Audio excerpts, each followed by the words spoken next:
നമസ്കാരം. ജന്മഭൂമിയിലേക്ക് സ്വാഗതം. വാർത്തകൾ ചുരുക്കത്തിൽ. നേരിടേണ്ടി വന്ന വേദനകളെ നുണയെന്നും കേസ് കെട്ടിച്ചമച്ച കഥയെന്നും പരിഹസിച്ചവർക്കായി വിചാരണ കോടതി വിധി സംബന്ധിച്ച് അതിജീവിത. സമൂഹ മാധ്യമങ്ങളിലൂടെയാണ് അതിജീവിതയുടെ പ്രതികരണം. 2020 അവസാനം തന്നെ ചില അന്യായമായ നീക്കങ്ങൾ നടന്നിരുന്നതായി ബോധ്യപ്പെട്ടിരുന്നുവെന്നും നിയമത്തിന്റെ മുൻപിൽ ഈ രാജ്യത്തെ എല്ലാ പൗരന്മാരും തുല്യരല്ല എന്ന തിരിച്ചറിവ് നൽകിയതിന് നന്ദിയെന്നും അതിജീവിത കുറിച്ചു. കേസിന്റെ നാൾവഴികളിൽ നേരിടേണ്ടി വന്ന ദുരനുഭവങ്ങളെ എണ്ണിപ്പറഞ്ഞാണ് ദീർഘമായ കുറിപ്പ് അതിജീവിത പങ്കുവച്ചത്. കുറ്റാരോപിതരിൽ ഒരാളുടെ കാര്യത്തിലേക്ക് അടുക്കുമ്പോൾ മാത്രം കേസ് കൈകാര്യം ചെയ്തു വന്ന രീതിയിൽ മാറ്റമുണ്ടാകുന്നതായി പ്രോസിക്യൂഷനും തിരിച്ചറിഞ്ഞതായി ഇൻസ്റ്റാഗ്രാമിലെ കുറിപ്പിൽ തുറന്നടിച്ചു. ഹൈക്കോടതിയിൽ സർക്കാർ അപ്പീൽ പോകാനിരിക്കെയാണ് അതിജീവിതയുടെ പ്രതികരണം. കോൺഗ്രസ് നേതാവ് രമേശ് ചെന്നിത്തല ശബരിമല കൊള്ളക്കേസിൽ പ്രത്യേക അന്വേഷണ സംഘത്തിന് മുന്നിൽ മൊഴി നൽകി. ഈഞ്ചക്കലിലെ ഓഫീസിലെത്തിയാണ് അദ്ദേഹം മൊഴി നൽകിയത്. ശബരിമല സ്വർണ്ണക്കൊള്ളക്കേസിൽ ലഭിച്ച വിവരങ്ങൾ SITക്ക് കൈമാറി എന്ന് രമേശ് ചെന്നിത്തല പറഞ്ഞു. തന്നെ കാര്യങ്ങൾ അറിയിച്ച വ്യക്തിയുടെ വിവരങ്ങളും കൈമാറി. പൊതുപ്രവർത്തകൻ എന്ന നിലയിൽ കിട്ടിയ വിവരങ്ങൾ കൈമാറിയെന്നു മാത്രം. തന്റെ കയ്യിൽ തെളിവുകളില്ല എന്നത് ആദ്യമേ പറഞ്ഞതാണ്. വ്യവസായിയുടെ പേര് വെളിപ്പെടുത്താൻ ഇപ്പോൾ കഴിയില്ല. വിവരങ്ങൾ സത്യമാണോ അല്ലയോ എന്ന കാര്യം അന്വേഷണ സംഘം തീരുമാനിക്കട്ടെ. സത്യമാണെന്ന വിശ്വാസമാണ് തനിക്കുള്ളത്. വിവരങ്ങളാണ് കൈമാറിയതെന്നും തെളിവുകളില്ലെന്നും തന്റെ ഉത്തരവാദിത്തമാണ് ചെയ്തതെന്നും അദ്ദേഹം വ്യക്തമാക്കി. രാഹുൽ മാങ്കൂട്ടത്തിനെതിരായ 2 ബലാത്സംഗ കേസുകളും ഹൈക്കോടതി ഇന്ന് പരിഗണിക്കും. ആദ്യം രജിസ്റ്റർ ചെയ്ത കേസിൽ മുൻകൂർ ജാമ്യാപേക്ഷ തള്ളിയ സെഷൻസ് കോടതി നടപടിക്കെതിരെ രാഹുൽ മാങ്കൂട്ടത്തിൽ നൽകിയ ഹർജിയാണ് ഇതിലൊന്ന്. ഈ കേസിൽ രാഹുലിനെ തൽക്കാലത്തേക്ക് അറസ്റ്റ് ചെയ്യരുതെന്ന് ജസ്റ്റിസ് K. ബാബു കഴിഞ്ഞ ആഴ്ച നിർദ്ദേശിച്ചിരുന്നു. ഈ കേസിൽ വിശദമായ വാദം ഇന്ന് നടക്കും. ബംഗളൂരുവിൽ താമസിക്കുന്ന മലയാളി യുവതിയുടെ പരാതിയിൽ രജിസ്റ്റർ ചെയ്ത 2ാമത്തെ കേസിൽ രാഹുലിന് തിരുവനന്തപുരം ജില്ലാ സെഷൻസ് കോടതി കഴിഞ്ഞ ദിവസം മുൻകൂർ ജാമ്യം നൽകിയിരുന്നു. ഇതിനെതിരെ സർക്കാർ നൽകിയ ഹർജിയാണ് ജസ്റ്റിസ് C. ജയചന്ദ്രന്റെ ബെഞ്ച് പരിഗണിക്കുന്നത്. തലസ്ഥാന നഗരത്തിലെ BJPയുടെ ഭരണം തടയാൻ ഇടതും വലതും ചേർന്ന് മേയർ സ്ഥാനത്തേക്ക് പൊതു സ്വതന്ത്രനെ നിർത്താനുള്ള ആലോചന തുടക്കത്തിലേ പൊളിഞ്ഞു.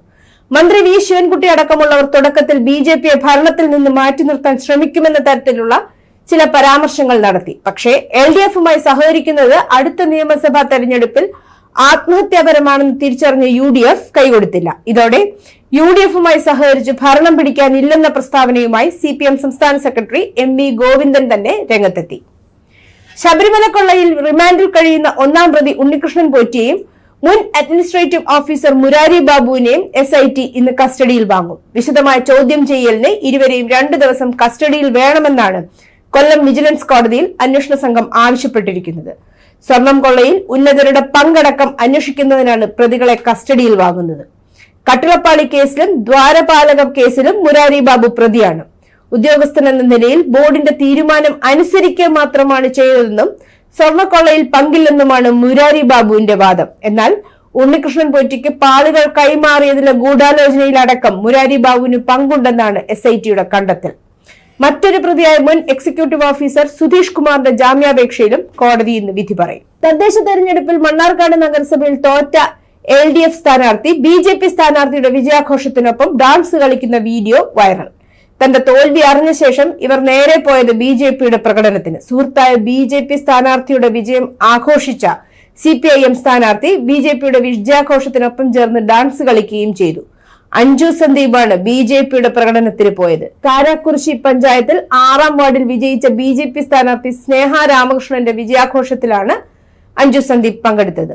അടുത്ത സുഹൃത്തായതിനാലാണ് പങ്കെടുത്തതെന്ന് അഞ്ജു സന്ദീപ് പ്രതികരിച്ചു. KTU ഡിജിറ്റൽ VC നിയമന തർക്കം ശക്തമായി തുടരുന്നതിനിടെ ലോക് ഭവനിലെത്തി ഗവർണറെ കണ്ട് മുഖ്യമന്ത്രി. കഴിഞ്ഞ ആഴ്ച നിയമമന്ത്രിയും ഉന്നത വിദ്യാഭ്യാസ മന്ത്രിയും ഗവർണറുമായി കൂടിക്കാഴ്ച നടത്തിയിരുന്നുവെങ്കിലും വിഷയത്തിൽ സമവായം ആയിരുന്നില്ല. അന്ന് എന്തുകൊണ്ട് മുഖ്യമന്ത്രി ചർച്ചയ്ക്ക് വരുന്നില്ല എന്ന് ഗവർണർ ചോദിച്ചിരുന്നു. ഗവർണറും മുഖ്യമന്ത്രിയും പ്രത്യേകം പേരുകൾ VC നിയമനത്തിന് നൽകിയതിനാൽ സുപ്രീം കോടതി സ്വന്തം നിലയ്ക്ക് നിയമനം നടത്താനുള്ള നീക്കത്തിലാണ്. നിതിൻ നബീൻ സിൻഹയെ BJPയുടെ പുതിയ ദേശീയ വർക്കിംഗ് പ്രസിഡന്റായി തെരഞ്ഞെടുത്തു. 45-കാരനായ ഇദ്ദേഹം നിലവിൽ ബീഹാറിൽ PWD മന്ത്രിയും പാറ്റ്നയിലെ ബങ്കിപ്പൂരിൽ നിന്നുള്ള MLAയുമാണ്. മുൻ യുവമോർച്ച സെക്രട്ടറിയായ നിതിൻ നബീൻ 4 തവണയായി MLA ആണ്. ABVPയിലൂടെ വിദ്യാർത്ഥി രാഷ്ട്രീയത്തിൽ തന്റെ രാഷ്ട്രീയ ജീവിതം ആരംഭിച്ച നിതിൻ 2010 തന്റെ ആദ്യ നിയമസഭാ തെരഞ്ഞെടുപ്പിൽ വിജയിച്ചു. വരാനിരിക്കുന്ന പൊതുതെരഞ്ഞെടുപ്പ് അലങ്കോലമാക്കാനിടയുള്ള രാജ്യവിരുദ്ധ പ്രവർത്തനങ്ങൾക്ക് തങ്ങളുടെ പ്രദേശം ഉപയോഗിക്കാൻ ഇന്ത്യ അനുവദിക്കുന്നുവെന്ന ബംഗ്ലാദേശിന്റെ ആരോപണത്തിൽ മറുപടിയുമായി ഇന്ത്യൻ വിദേശകാര്യ മന്ത്രാലയം. മുൻ പ്രധാനമന്ത്രി ഷെയ്ഖ് ഹസീന ഉൾപ്പെടെ രാജ്യം വിട്ട രാഷ്ട്രീയ നേതാക്കൾ ബംഗ്ലാദേശിലെ തെരഞ്ഞെടുപ്പ് വിരുദ്ധ പ്രവർത്തനങ്ങളിൽ ഏർപ്പെടുന്നുണ്ടെന്നാരോപിച്ച് ഇന്ത്യൻ ഹൈക്കമ്മീഷണർ പ്രണയ് വർമ്മയെ ബംഗ്ലാദേശ് വിളിച്ചു വരുത്തിയിരുന്നു. പിന്നാലെയാണ് ഇന്ത്യ മറുപടി നൽകിയത്. ബംഗ്ലാദേശിന്റെ ആരോപണങ്ങൾ നിരസിച്ച ഇന്ത്യ ബംഗ്ലാദേശ് ജനതയുടെ താൽപര്യങ്ങൾക്ക് വിരുദ്ധമായ പ്രവർത്തനങ്ങൾക്ക് ഇന്ത്യ ഒരിക്കലും തങ്ങളുടെ പ്രദേശം ഉപയോഗിക്കാൻ അനുവദിച്ചിട്ടില്ലെന്ന് വ്യക്തമാക്കി. ലഹരി വിൽപ്പന കേസിൽ മൈസൂർ സെൻട്രൽ ജയിലിൽ തടവിൽ കഴിയുന്ന മകന് കഞ്ചാവ് എത്തിക്കാൻ ശ്രമിച്ച മാതാപിതാക്കൾ അറസ്റ്റിൽ. സംഭവത്തിൽ മകന്റെ സുഹൃത്തിനെയും അറസ്റ്റ് ചെയ്തു. മൈസൂരു സ്വദേശികളായ ഉമേഷ്, ഭാര്യ രൂപ, എം സുരേഷ് എന്നിവരെയാണ് മാണ്ഡി പോലീസ് അറസ്റ്റ് ചെയ്തത്. ശില്പ ഷെട്ടിയുടെ ഉടമസ്ഥതയിലുള്ള ബംഗളൂരുവിലെ ബാസ്റ്റിനിൽ ശനിയാഴ്ച രാത്രിയുണ്ടായ സംഘർഷത്തിന്റെ വീഡിയോകൾ സോഷ്യൽ മീഡിയയിൽ വൈറലായി.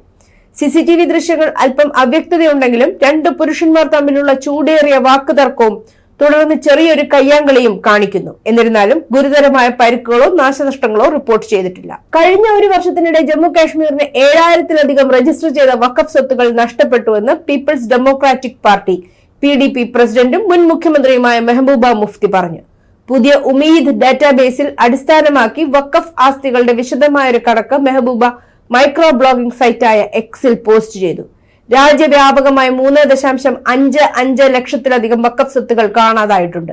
ജമ്മു കാശ്മീരിൽ മാത്രം പുതിയ ഉമീദ് ഡാറ്റാബേസിൽ 7240 എൻട്രികൾ നഷ്ടപ്പെട്ടു. കിഴക്കൻ ഡൽഹിയിലെ മാനസരോവർ പാർക്ക് പ്രദേശത്ത് ഞായറാഴ്ച പകൽ വെളിച്ചത്തിൽ 48-കാരിയായ കുസും എന്ന സ്ത്രീ കുത്തേറ്റു മരിച്ചു. DDA ഫ്ളാറ്റ് സമുച്ചയത്തിലെ ഒരു ക്ഷേത്രത്തിനുള്ളിൽ വെച്ചാണ് സംഭവം. ക്ഷേത്രത്തിലെ പൂജാരിയുടെ ഭാര്യയായ സ്ത്രീ ക്ഷേത്രത്തിനുള്ളിൽ പ്രാർത്ഥന നടത്തുകയായിരുന്നു. രണ്ട് പുരുഷന്മാർ കത്തി ഉപയോഗിച്ച് നിരവധി തവണ ആക്രമിക്കുകയും ഇവരുടെ മരണത്തിലേക്ക് നയിക്കുകയും ചെയ്തു. സംഭവം അറിഞ്ഞുടനെ പോലീസ് എത്തി കുറ്റകൃത്യത്തിന് ഉപയോഗിച്ച ആയുധവും പ്രധാന പ്രതിയെയും കസ്റ്റഡിയിലെടുത്തു. കൊലപാതകത്തിന് പിന്നിലെ കൃത്യമായ കാരണം ഇതുവരെ കണ്ടെത്താനായില്ല. ഉത്തരാഖണ്ഡിലെ ഖദിമയിൽ പഴയൊരു വൈരാഗ്യത്തെ തുടർന്ന് തുഷാർ ശർമ്മ എന്ന ഹിന്ദു യുവാവിനെ ഹാഷിം കുത്തിക്കൊലപ്പെടുത്തി. ഈ ഞെട്ടിക്കുന്ന കൊലപാതകം പ്രദേശമാകെ സംഘർഷഭരിതമാക്കി. രോഷാകുലരായ നാട്ടുകാർ തെരുവിലിറങ്ങി. ഡിസംബർ 14 ഞായറാഴ്ചയോടെ സ്ഥിതിഗതികൾ നിയന്ത്രിക്കാൻ പോലീസ് ക്രിമിനൽ നടപടിക്രമ നിയമത്തിലെ സെക്ഷൻ 163 ചുമത്തി. ഉത്തര കന്നഡ ജില്ലയിലെ ഇന്ത്യൻ നാവികസേനയുടെ ബലേക്കേരി വെടിമരുന്ന് സംഭരണ കേന്ദ്രത്തിന് സമീപമുണ്ടായ ഒരു വലിയ സ്ഫോടനം സമീപ പ്രദേശങ്ങളിൽ ഒരു നടുക്കം സൃഷ്ടിച്ചു. കാതടപ്പിക്കുന്ന സ്ഫോടനത്തിന്റെ ആഘാതം ചുറ്റുമുള്ള ഗ്രാമങ്ങളിൽ അനുഭവപ്പെട്ടതായി നാട്ടുകാർ പറഞ്ഞു. പ്രദേശത്തെ വീടുകളുടെ ജനലുകളും വാതിലുകളും ഇളകി മറിഞ്ഞു.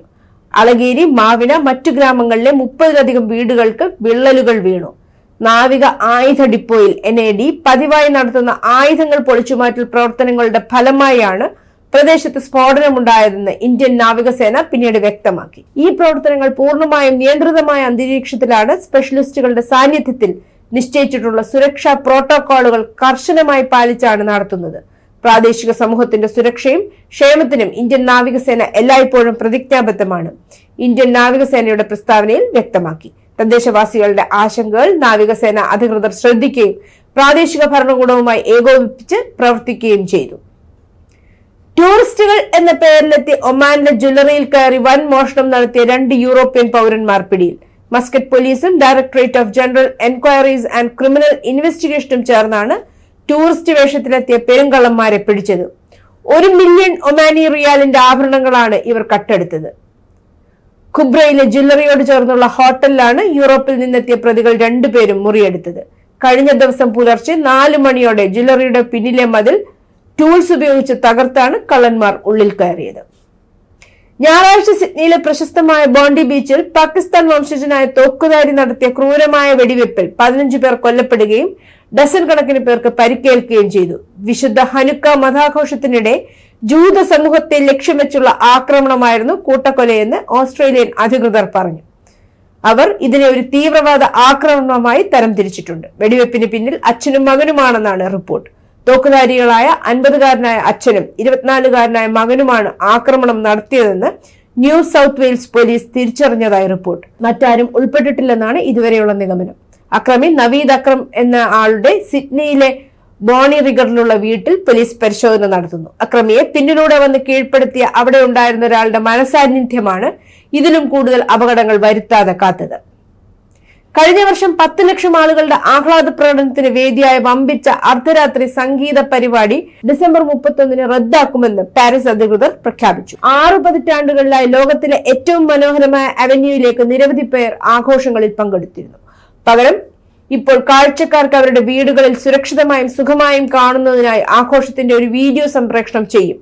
ക്ലോക്ക് 12 അടിക്കുമ്പോഴും ആർക്ക് ഡി ട്രയോംഫിൽ വെടിക്കെട്ട് പ്രകാശം പരത്തും. പക്ഷേ നേരിട്ട് പങ്കെടുക്കുന്നതിന് പകരം ടെലിവിഷനിൽ കാണാൻ ഉദ്യോഗസ്ഥർ ആരാധകരോട് അഭ്യർത്ഥിച്ചു. പാരീസിന്റെ പ്രാന്തപ്രദേശങ്ങളിൽ നിന്ന് രാത്രി ഒഴുകിയെത്തിയ മുസ്ലിം കുടിയേറ്റക്കാരായ യുവാക്കൾ ആഡംബര കടകൾ കൊള്ളയടിക്കുകയും പാരീസുകാരുമായും പോലീസുകാരുമായും ഏറ്റുമുട്ടുകയും ചെയ്തതായി ആരോപിക്കപ്പെട്ട അവന്യൂവിൽ അടുത്തിടെ ഉണ്ടായ അക്രമങ്ങളെ തുടർന്നാണ് ഈ തീരുമാനം. തെക്കൻ ബവേറിയയിലെ ക്രിസ്മസ് മാർക്കറ്റിൽ ആളുകളുടെ ഇടയിലേക്ക് വാഹനം ഇടിച്ചുകയറ്റി ആക്രമണം നടത്താനുള്ള ഗൂഢാലോചനയിൽ പങ്കുണ്ടെന്ന് സംശയിക്കുന്ന 5 പേരെ ജർമ്മൻ അധികൃതർ അറസ്റ്റ് ചെയ്തു. ഒരു മാർക്കറ്റിൽ ആക്രമണം നടത്താൻ ഗൂഢാലോചന നടത്തിയതിന് മൊറോക്കൻ വംശജരായ 3 പേരെയും ഈജിപ്ഷ്യൻ വംശജനായ ഒരാളെയും സിറിയയിൽ നിന്നുള്ള ഒരാളെയും വെള്ളിയാഴ്ച അറസ്റ്റ് ചെയ്തു. ഗൂഢാലോചനയ്ക്ക് പിന്നിൽ ഇസ്ലാമിക ലക്ഷ്യമുണ്ടെന്ന് സംശയിക്കുന്നതായി അധികൃതർ പറഞ്ഞു. News desk Janmabhumi.